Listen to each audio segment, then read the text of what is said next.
Hey, it's Chelsea McKinney with Black Door Designs, and I am here at our most recently finished flip, which used to be called the Little House of Horrors, for good reason. And I just want to show y'all this finished product because we are so proud of it. It's been a total labor of love, and I am so glad it's over.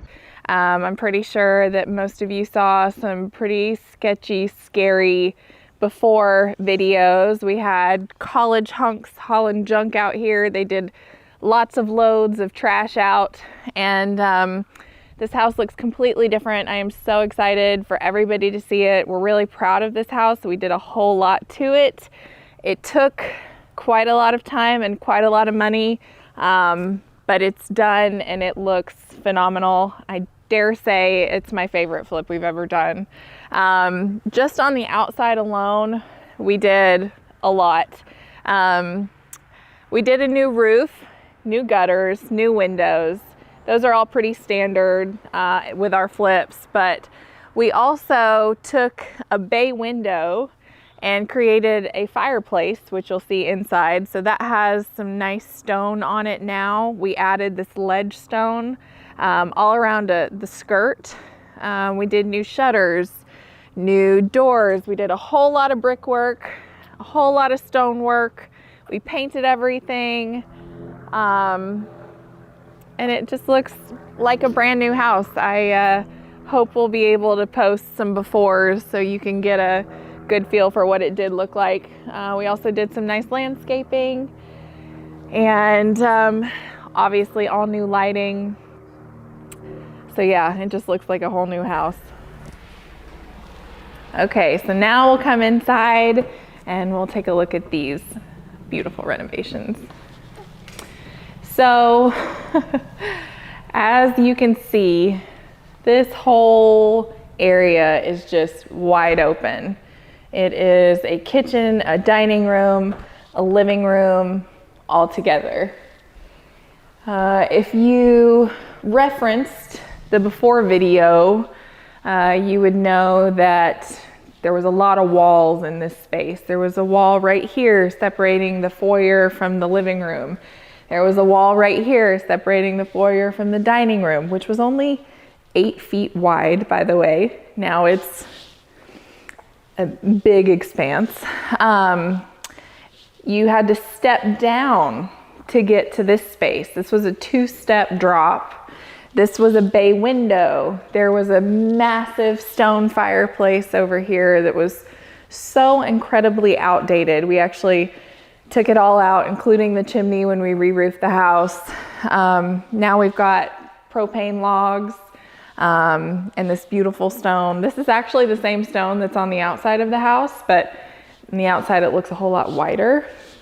In here it looks a little bit more taupey gray, which obviously works with everything we've done in here. Floors, ceilings, backsplash, everything included. There was a wall separating this living area and the kitchen. And the kitchen felt so tiny. Even though it was a good size, it felt so small. There was a bay window over here where you see this pantry now. We actually got rid of the bay window so we could extend the kitchen further. We created these 2 windows on either side of the hood, and we created 2 windows on either side of the fireplace. So we took out 2 bays, which just didn't really make a whole lot of sense, especially since we were bringing this floor up. The windows were gonna be at floor level, and that just didn't make a whole lot of sense to me. So even though we removed some windows, we added them back so there's still plenty of light. Obviously, there's plenty of artificial light in here. We did all LEDs. We've got 16 cans in this vaulted ceiling.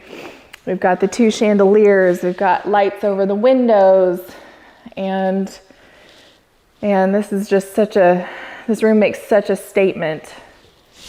It is definitely my favorite before and after.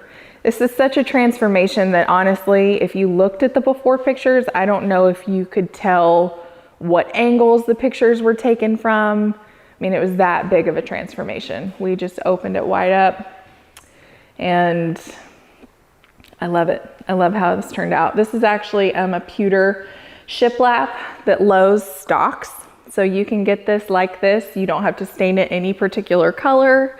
But if you want to stain something else to match this, you can go online and find out what stain or what combination of stains that they used. I knew that I wanted the beam and the columns to be something contrasting, but I wasn't really sure what I wanted. And I wanted the beam, the columns, the barn door, and the hood all to match, which is a little difficult when you have maple and pine and all different types of woods. But I think we've got them pretty darn close. And I love how this turned out. So some of the subtleties of this house that you don't just automatically see and know happened is we took everything down to the studs. Every single sheet of drywall on the walls, on the ceilings is brand new. Every piece of trim is brand new. Every door is brand new. All new wiring, all new plumbing, actually 2 new layers of subfloor even. This house basically had to be rebuilt. If you ask my husband if we should have torn it down and built a brand new one, he would say absolutely yes. So this is a custom built maple hood with a custom stain, as I was saying.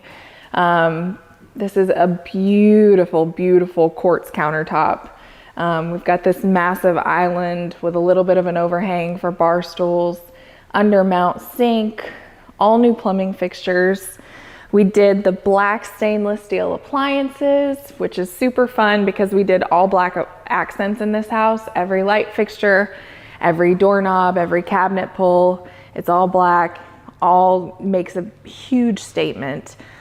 And I love this backsplash so much. It incorporates not only the countertops, but it also has this beautiful color surrounding the mosaic. And it really pairs well with both the shiplap on the ceiling and the floors. I couldn't be happier with how this kitchen turned out. Yes, we removed a pantry. However, we added one right here.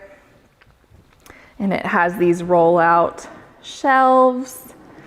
And since we didn't do a microwave hood above the range, we added an outlet right here. So you can put a countertop microwave in here and have it hidden and you're not taking up any counter space.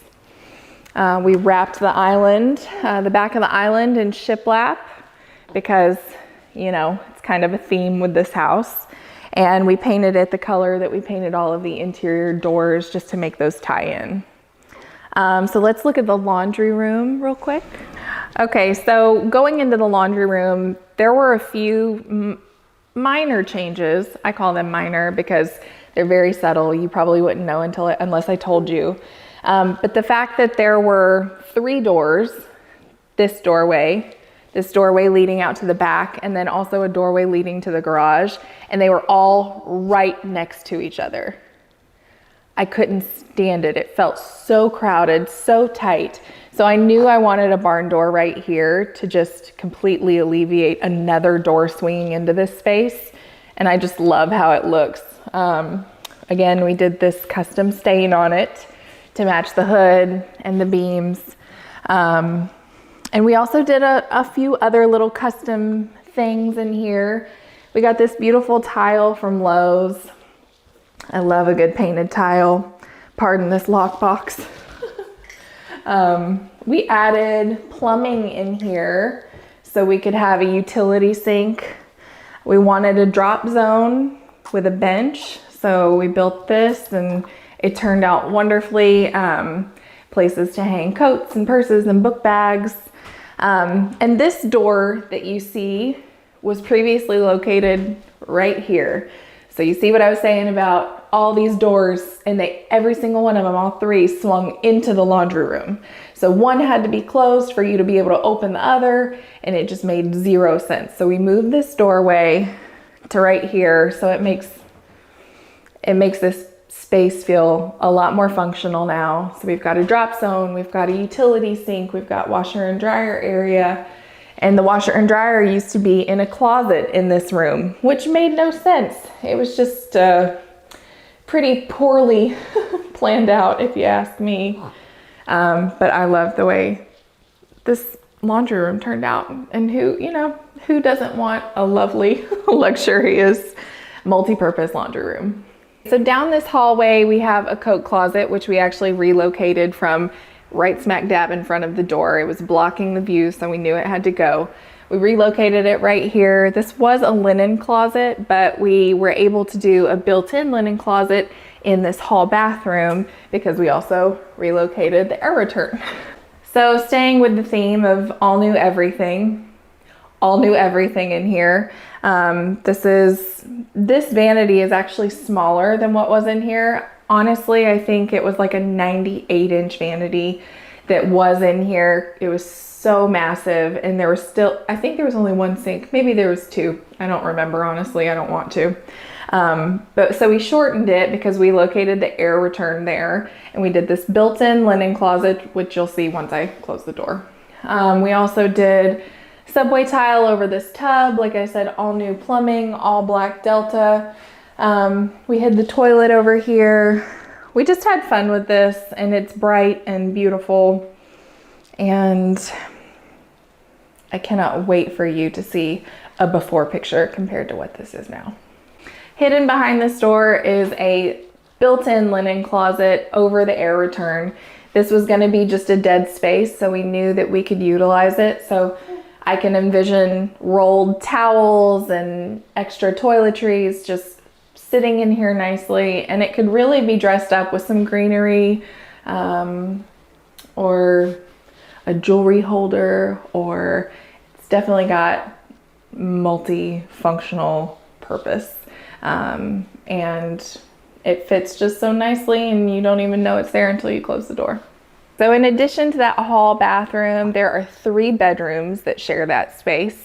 They all got the same treatment: all new drywall, all new trim, all new doors, new carpet and pad, new paint, windows, lighting, etc., etc. That's not, super exciting. So I think we should just move on to the master. Okay, we are in the master bedroom now, and if you see the before pictures, the before video, you will know that this place was nasty. It was really, really gross. All new doors. That door actually led out to what we think was a chicken coop on a covered porch off of the master bedroom. Makes a whole lot of sense. Or not. Another subtle change was there were built-ins right here all along this wall, and we actually got rid of those and moved the entire wall out about a foot, and we separated the master bathroom and the master closet. Previously, the master closet was located in the master bathroom, and it was probably 2 feet deep and 5 feet wide. I think there were 2 of them. His and her tiny master closet in the weird, gross master bathroom. What are you doing? Here in the master bathroom, huge changes were made. Like I said, we separated the master bathroom and the master closets. They're 2 individual rooms right now. We've got a double vanity area, and we've got a massive, beautiful walk-in shower. So I'm just gonna step in the shower because I think that's best to show you everything.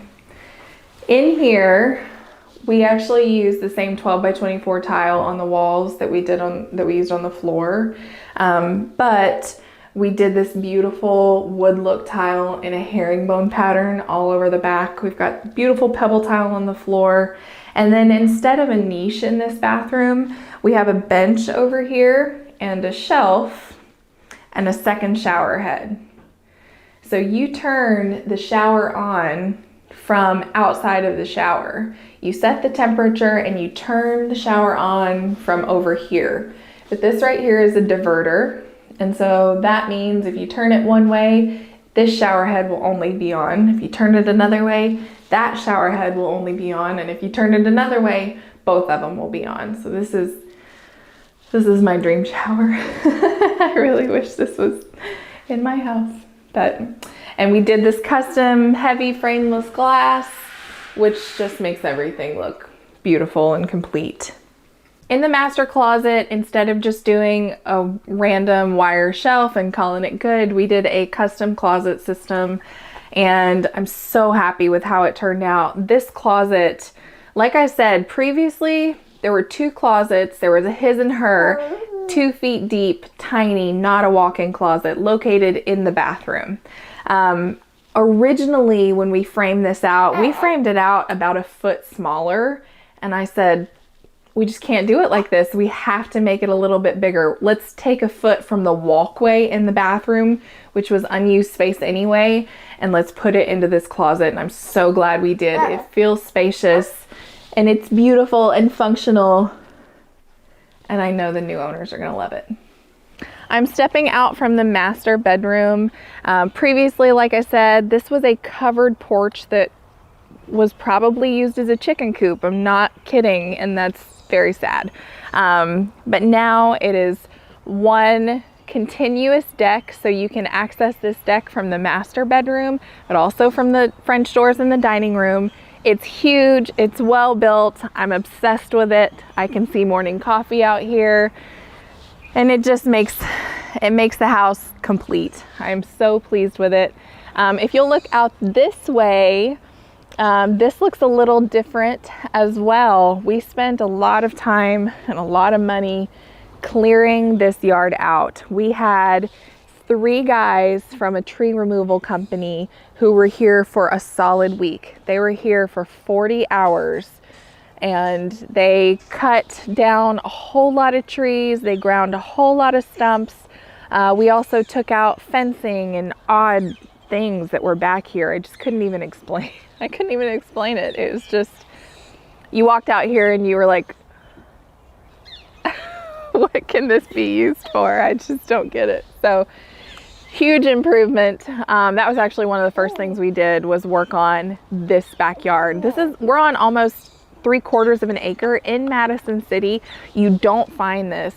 And now it looks 1,000 times better than it did when we first bought this house. This house has been a long project and a total labor of love, but oh my goodness, I'm so thrilled with how it turned out. And it's already sold. We're closing tomorrow actually. And the homeowners have not seen it since it was down to the studs. I actually did a FaceTime tour with them a couple days ago, and I'm gonna send them some pictures, but they're actually buying it a mail away. So they're buying it sight unseen, but I'm very happy that they chose to trust me through this process and kind of just give me free rein to go in and design and give them a beautiful house. So thanks for joining me on this walkthrough, and I hope this is one of your favorites that we've done too.